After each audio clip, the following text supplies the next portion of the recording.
ایک گاؤں میں غریب نائی رہا کرتا تھا جو ایک درخت کے نیچے کرسی لگا کے لوگوں کی حجامت کرتا، مشکل سے گزر بسر ہو رہی تھی۔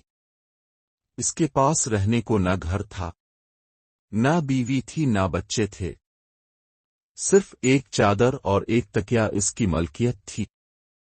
جب رات ہوتی تو وہ ایک بند سکول کے باہر چادر بچھاتا، تکیا رکھتا اور سو جاتا۔ ایک دن صبح کے وقت گاؤں میں سیلاب آ گیا۔ اس کی آنکھ کھلی تو ہر طرف شور و غل تھا۔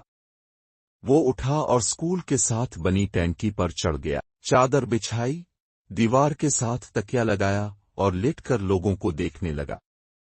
لوگ اپنا سامان، گھر کی قیمتی اشیاء لے کر بھاگ رہے تھے، کوئی نقدی لے کر بھاگ رہا ہے، کوئی زیور، کوئی بکریاں تو کوئی کچھ قیمتی اشیاء لے کر بھاگ رہا ہے۔ اسی دوران ایک شخص بھاگتا آ رہا تھا، اس نے سونے کے زیور، پیسے اور کپڑے اٹھا رکھے تھے۔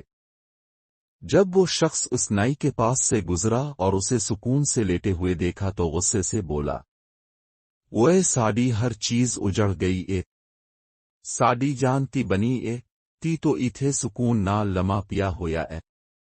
یہ سن کر نائی بولا، لالے اجیتی غربت دیچس آئیے۔ جب میں نے یہ کہانی سنی تو ہنس پڑا، مگر پھر ایک خیال آیا کہ شاید روز محشر کا منظر بھی کچھ ایسا ہی ہوگا، جب تمام انسانوں سے حساب لیا جائے گا۔ ایک طرف غریبوں کا حساب ہو رہا ہوگا، 2 وقت کی روٹی، کپڑا، حقوق اللہ اور حقوق العباد۔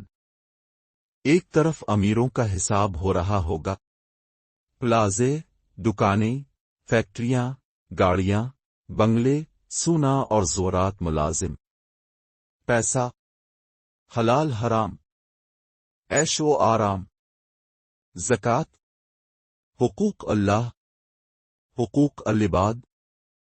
اتنی چیزوں کا حساب کتاب دیتے ہوئے پسینے سے شرابور اور خوف سے تھر تھر کانپ رہے ہوں گے۔